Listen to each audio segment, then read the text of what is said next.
Kalau kamu punya orang tua yang hipertensi atau tekanan darah tinggi, kemungkinan kamu juga bisa terkena hipertensi. Bukan berarti kamu bisa langsung pasrah, karena ada hal-hal yang tidak bisa diubah.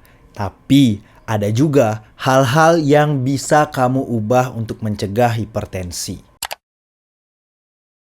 Halo, aku Dr. Rama Wintara. Selamat datang di Klinik Tanpa Resep, tempat keluhanmu dibahas dengan santai. Hipertensi ini adalah tekanan darah yang tinggi melebihi batas normal, yang terbaru itu 130/80, yang berlangsung secara lama, bukan hanya sesaat. Hal yang berpengaruh terhadap terjadinya hipertensi ini disebut sebagai faktor risiko. Faktor risiko ada yang tidak bisa diubah, dan ini cuma bisa kamu terima saja. Tapi ada juga yang bisa diubah. Nah, kita langsung ke intinya. Faktor risiko apa saja yang bisa diubah dan yang tidak bisa diubah? Pertama, usia. Usia tidak dapat diubah. Semakin tinggi usia, maka semakin tinggi juga risiko terkena hipertensi. Cukup diterima saja. Kedua, jenis kelamin. Jenis kelamin tentu tidak bisa diubah, kecuali...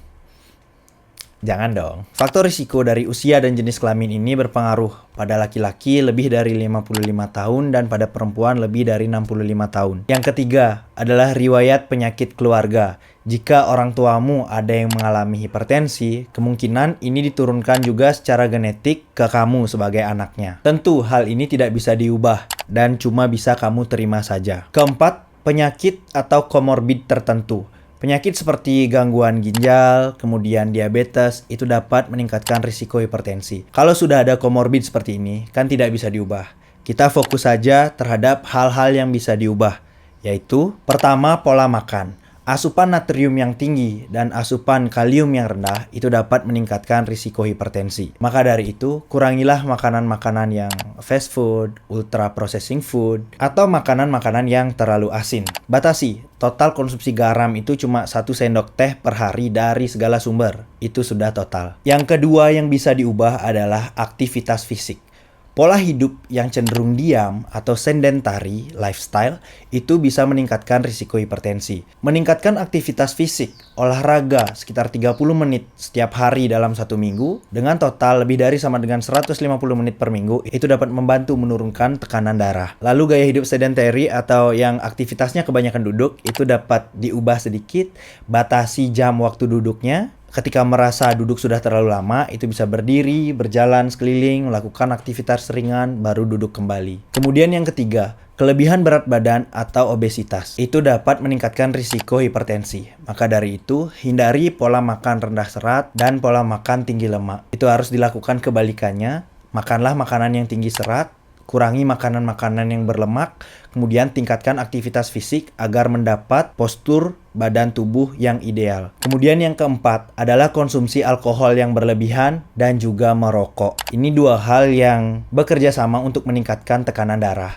Kalau bisa, itu konsumsi alkohol memang tidak dilarang di semua agama, tapi kalau bisa kontrollah, batasi. Kemudian kalau untuk rokok ini sudah banyak banget dibahas di penelitian. Dalam jangka waktu yang lama dapat memicu berbagai jenis penyakit. Maka dari itu kalau bisa stop atau kurangi secara perlahan. Kemudian yang kelima, kurang tidur atau istirahat dan stres yang berkepanjangan.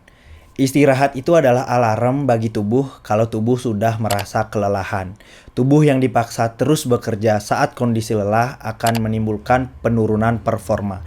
Ditambah dengan stres yang berkepanjangan, itu akan mengganggu keseimbangan hormon tubuh yang juga tidak baik bagi kesehatan fisik. Jadi, usahakanlah istirahat yang cukup dan kelola stres agar tidak meningkatkan tekanan darah dalam jangka waktu yang lama. Kemudian yang terakhir yang bisa diubah adalah konsumsi obat-obatan tertentu.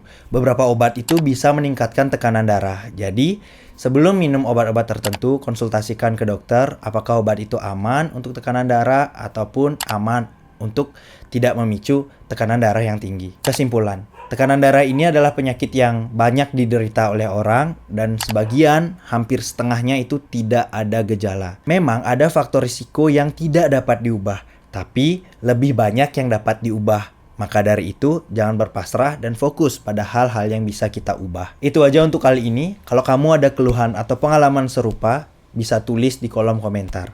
Sampai jumpa di Klinik Tanpa Resep, karena tidak semua keluhan butuh resep. Bye.